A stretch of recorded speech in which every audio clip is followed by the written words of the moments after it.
It is Friday, August 21st, 2026. We're in the south side of Chicago, Illinois. And Rate Field, formerly Comiskey Park, formerly U.S. Cellular Field, formerly Guaranteed Rate Field. Why do they keep constantly changing the name of this park? With 34 games remaining in the season, we've now won 11 out of 15 since the trade deadline. Finally playing some good baseball consistently. We're about to play a 3-game series versus the Chicago White Sox. I am the Mets head, talking all things New York Mets, with a preview of game 129 versus the White Sox. If you enjoy my content, I ask that you please like and subscribe to the Mets head on YouTube, Facebook, TikTok, and Instagram. Some breaking news. Jorge Polanco is getting season-ending surgery on his ankle. He will be out for the rest of the year. And Ryan Clifford was put on the development list. I'm not sure what that means. I've never heard that before. But apparently it's not good. That being said, we need a long-term solution at first base. I know people talk about Jared Young. Jared Young's a good player. I think he's going to be on the team at least 2 more years because he's still in pre-arbitration. He'll be making league minimum. But he's already 31 years old. We need a long-term solution at first base. And I really think that solution is Francisco Alvarez. I keep saying it over and over again. He's only 24. And I think he's been a decent hitter. But I think if you remove most of the catching duties off of him, he will hit better and get hurt less. If he doesn't do better at first base, then I don't know what to say about him. We are now 58 and 70, 12 games under 500. Still last place in the NL East. I don't expect that to change. 16 and a half games behind Atlanta. 10 games out of the last wildcard spot. 20 and a half games behind first place Milwaukee, with the 25th best record, which is also the 6th worst record. And we are 8.5 games ahead of Oakland, who have the worst record. The White Sox currently sit atop the AL Central with a 66 and 60 record, 6 games above 500, with a 4-game lead over second place Minnesota. They have the 4th best record in the American League, behind Tampa, the Yankees, and Boston. They have the 10th best record in baseball. Get ready to see some former Mets, since we traded Luis Angel Acuna to Chicago for Robert. And also, we most recently traded Huascar Brazoban to the White Sox. We traded Acuna and Truman Pauly to the White Sox in exchange for Luis Robert Jr. Acuna this year is batting .237 with a .538 OPS. And then we most recently traded Brazoban at the deadline for players Gabe Davis and Zach Franklin. Gabe Davis, a right-hand pitcher, is currently listed as our 23rd best prospect. On the mound for the Sox, is 26-year-old right-hand pitcher Sean Burke. Gretzky, Lemieux, Burke. From Sutton, Massachusetts,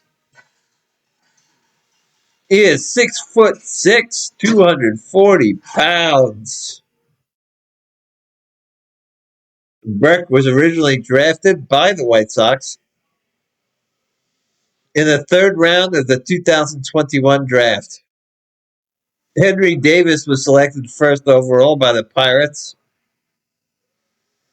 Jack Leiter was selected second. We selected Kumar Rocker, who did not sign with us.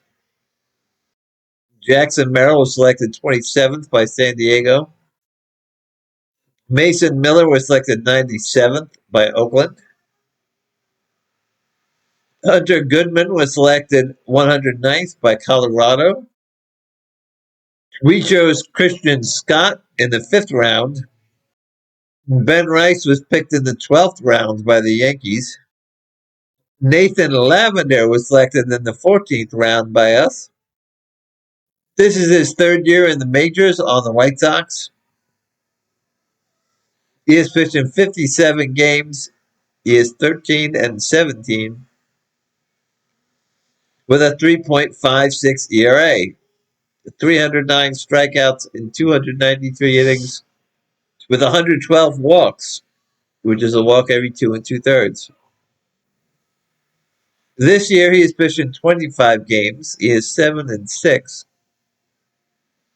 with a 3.15 ERA, 154 strikeouts in 140 innings with 42 walks, which is a walk every 3 1/3. That's an improvement. He has never faced the Mets, but he has faced some on the roster when they were on other teams. He has only faced 4 of the current Mets. The current Mets roster is batting .375 against him with a 1.069 OPS. 3 hits and 8 at bats with 2 doubles. My ideal lineup for the Metsies would lead off Francisco Lindor. My reasoning for why Lindor should lead off and not Ewing is that Ewing is in a big slump, and I think some pressure needs to be taken off of him by moving him further down in the lineup. He's currently batting under 100 this past week. I would bat Bichette second. At third base, he is 2 for 3 with a double against Burke. Currently batting .266 for us and batting .364 with an over 900 OPS this week. Batting third, I think, should be Carson Bench, who is currently our top average hitter right now without Soto in the lineup. Apparently, Carson Bench is the second Met rookie ever to go 15-15 in a season. And another player was Darryl Strawberry, who had 26 home runs and I think 19 stolen bases in his rookie season. Bench is 15 homers and 15 stolen bases. Now, originally, I was going to say that Alvarez should bat fourth at DH, but since Torrens kind of got hurt, I expect he will have the day off. So, as a surprise fourth hitter, I would bat Eric Wagaman at DH, batting fourth. He is 1 for 1 with a double and a walk against Burke. At fifth, I'd bat Young, who's doing very well for us this year. He's currently batting .270 with a 784 OPS. And he's also batting .350 with a 950 OPS this week. Sixth, I'd bat Semien, who is 0 for 2 against Burke. Only batting .209 this year. His average has been falling, only batting 188 this week. Then batting seventh, I would put A.J. Ewing, whose average has now fallen below 250 and below the 700 OPS. But he's our center fielder of the future, and he's going to be on the team for many years. So I would continue playing him until he gets out of the slump. Batting eighth, I'd play Alvarez. At catcher, who's down to 240, but with a 742 OPS. Alvarez is also batting under 100 this week. But with Torrens taking that ball above his right knee, I don't see him playing today, even though he toughed it out. We do need Torrens to play tomorrow. And batting ninth, I'd put Brett Beatty. All the guys who are not hitting that well. I'm batting 6 through 9, with Beatty batting only 212. On the mound for the Metsies is our tribal chief, the throw-in Samoan. 34-year-old left-hand pitcher Sean Manaea from Valparaiso, Indiana. He is 6'5", 245 pounds. He spent 6 years with Oakland, then in San Diego, San Francisco, and now this is his third year on our team. He finished 11th in Cy Young voting in 2024 with us. Drafted by Kansas City with the 34th pick in 2013. Chris Bryant went second. We chose Dominic Smith 11th. Aaron Judge went 32nd. Devin Williams 54th. Cody Bellinger 124th. And we took the flying squirrel, Jeff McNeil, at 356. I just picked him up on my fantasy team. We selected L.J. Mazzilli 116th in the 4th round. We selected Luis Guillorme in the 10th round. This is Manaea's 10th year in the league. He's pitched in 222 games. He's 83-71 with a 4.10 ERA. Just about 1,300 strikeouts and a little over 1,300 innings with 384 walks, which is a walk every 3.5 innings. This is his third year on New York, like I said.